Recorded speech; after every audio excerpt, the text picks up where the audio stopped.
ಈಗ ನಾವು ಇದರಿಂದ ನಮ್ಗೇನಾದ್ರೂ ಗವರ್ಮೆಂಟ್ ಆಫ್ ಇಂಡಿಯಾಗೆ ಇರೋ ಡೇಟಾ ಸರಿ ಇಲ್ಲ ಅಂತ ನಮ್ದು ಅಭಿಪ್ರಾಯ.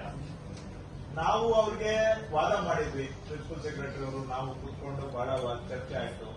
ಅವರೆಲ್ಲ ಹೇಳಿದ್ಮೇಲೆ ನಾವು ಫ್ರೂಟ್ಸ್ ಡೇಟಾಬೇಸ್ ಇದೆ, PM ಕಿಸಾನ್ ಇದೆ ಎಲ್ಲ ಹೇಳಿದ್ವಿ. ಲಾಸ್ಟ್ ಅವ್ರು ಏನ್ ಹೇಳಿದ್ರು, ನೋಡಿ ಆಧಾರ್ ಅಥೆಂಟಿಕೇಟೆಡ್ ಏನಾದ್ರು ಇದ್ರೆ ಕೊಡಿ, we will be force to accept your data ಅಂತ ಹೇಳಿದ್ರು.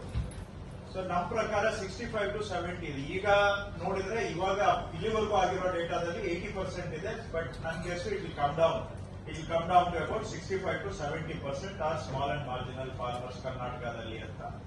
ಸೊ ನಾವು ಅದ್ ಮಾಡಿದ್ರೆ, ಈಗ ಮೊನ್ನೆ ನಮ್ಗೇನು 3,500 ಕೋಟಿ ಬಂತು ಪರಿಹಾರ, ಬಹುಶಃ ನಾವು ಕರೆಕ್ಟ್ ಡೇಟಾ ಮಾಡಿ ಕೊಟ್ರೆ we will have got at least 1,500 ಕೋಟಿ ಜಾಸ್ತಿ ಬರ್ತಾ ಇತ್ತು ಕರ್ನಾಟಕಕ್ಕೆ. 3.5 ಬದಲಿಗೆ 5ವರೆಗೂ ನಾವು ಕ್ಲೇಮ್ ಮಾಡಬಹುದಾಗಿತ್ತು, ಬರ್ತಿತ್ತು 5. Because small and marginal farmers ಅವರು ಕೊಡ್ಲೇಬೇಕಾಗುತ್ತೆ. ಈಗ ಅವ್ರ ಹತ್ರ ಡೇಟಾ ಇರೋದು 44% ಅಂತ ಇದೆ ಸೆನ್ಸಸ್ ಪ್ರಕಾರ.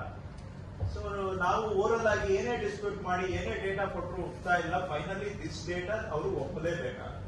Right? Number of farmers data ಜಾಸ್ತಿ ಇದೆ.